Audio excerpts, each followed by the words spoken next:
Good afternoon, everyone. This is Carl F. Rose recording from Bedford, Pennsylvania on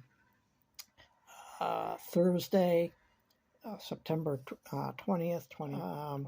Anyway, yeah, September 21, 2023. And uh, this is going to come. A lot of people aren't going to like this about the Lions, but what I have to say. But um, I turned 65 this year, and for the first time in my entire life, um, since watching the Lions since 1968 or 67, right around there, Lem Barney came into the league in 1967, and I think that's around when I started watching. And the Lions had okay teams back then, and not great, but I mean, at least they were competitive. And for the first time this year, I thought not only would I get to see them win uh, a division, I've seen them win a division once, um, but there was hope. But um, now, with everything that has happened, I mean, they didn't play their greatest game in Kansas City, but they did come away with a win. Um, but I don't know what's up with all the injuries.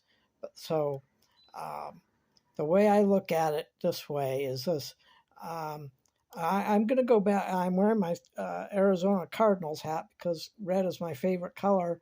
And even though the Cardinals are over 0-2, at least they are a professional football team. The Lions are more of a glorified high school football team. In fact, so much so that I think the NFL should just kick the Lions out of the league until they can prove that they can put up NFL caliber quality players on their team, and they don't have that. I mean, anybody that's any good, they're all on the sideline. The only players, and I know I'm going to miss a few. Um, we have obviously Jared Goff, um, Frank Ragnow. You know, I love the guy. The guy's got toe issues, and probably going on extending past his football career too. But he's out there, and I tip my hat to that. I love the guy. Um, he's out there. He's in the trenches with a bad foot. Then we got Glasgow. Um, and then you got obviously Hutch, um, and I don't know. A lot of people talk highly about Tracy Walker, but he would be third string on any other team. So, but he's got to fill the spot. And he's got to do his job anyway. Um, what I'm getting at is my score for Sunday is going to be uh, 88-0. That's my ridiculous, because I'm going to go back to my ridiculous scores. I mean, obviously that's not going to be the score, but that's the level of my frustration. I didn't say anything during the free agency stuff, but um, but I blame everyone on this. I blame Sheila Ford Hump. I blame um, I blame Aaron. Uh, Aaron, not Aaron Glenn, no, he'll be on the list, but Brad Homer Simpson. Um, then I blame Dan Jackass Campbell. Then I blame just Aaron Clueless Glenn. Uh, the Lions can do a few things now before Sunday. I mean, they can't make any big things, but um, well, the biggest thing that they could do is fire Aaron Clueless Glenn. I mean, like today, uh, get John Fox in as defensive coordinator. Um, oh, the only one I'm not blaming Ben Johnson. Ben Johnson is doing everything he can. he didn't call the greatest game in their win against Kansas City. A lot of those bubble screens and things like that, and jet sweeps. I hate those plays, but you got to do what you got to do.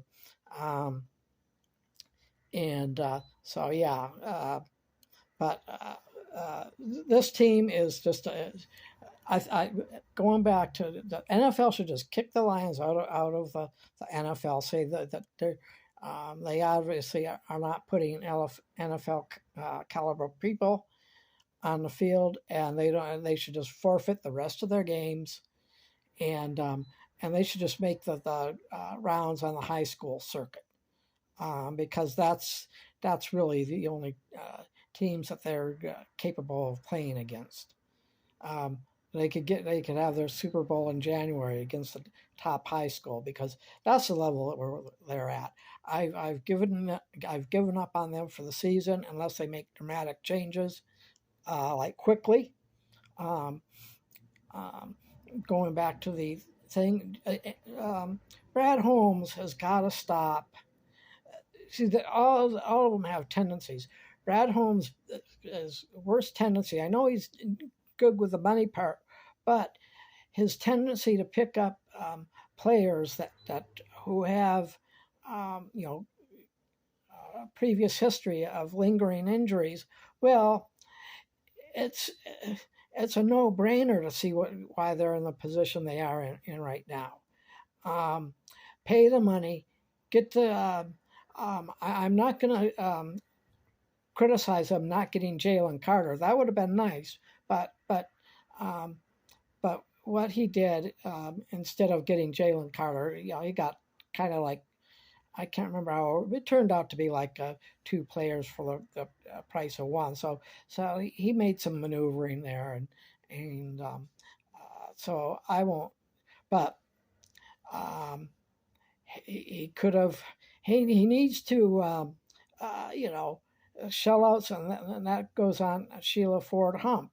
They need to spend some money, open the book, get Chase Young, uh, definitely get Mike Evans. They could pay those two players, and then with what they have going now, you could have Mike Evans on one side, and then Josh Reynolds. Then of course you have Laporta. Um, that was Laporta is looking to be real good, and you can't expect either Jared Goff to play the entire. What is he going to do? Throw the ball to himself? Do all the running? Um, you can't do that. And Aiden Hutchinson can't play the entire defense. So what you got is just like little spots here and there, and they're going to lose every time. So as far as I'm concerned, the Lions season's over. I'll be watching the teams that I like. I'm going to be following. The Giants are my New York Giants are my number two team. Then I do like the Buffalo Bills. But another team that I really like is that I really want to see win is the Cleveland Browns, because they're kind of in the same boat as the Lions, and actually they actually have a defense. Um, that's all I'm going to say about them. They had a shot to be 2-0, but they blew it against the Steelers. Um, and I live in Steeler country, and I can't stand the Steelers. I love their coach, but that's about it. Anyway, well, I've rambled off for almost 10 minutes now. Um, but yeah, I'm not expecting anything. I figure the Lions will be 1-16 this year.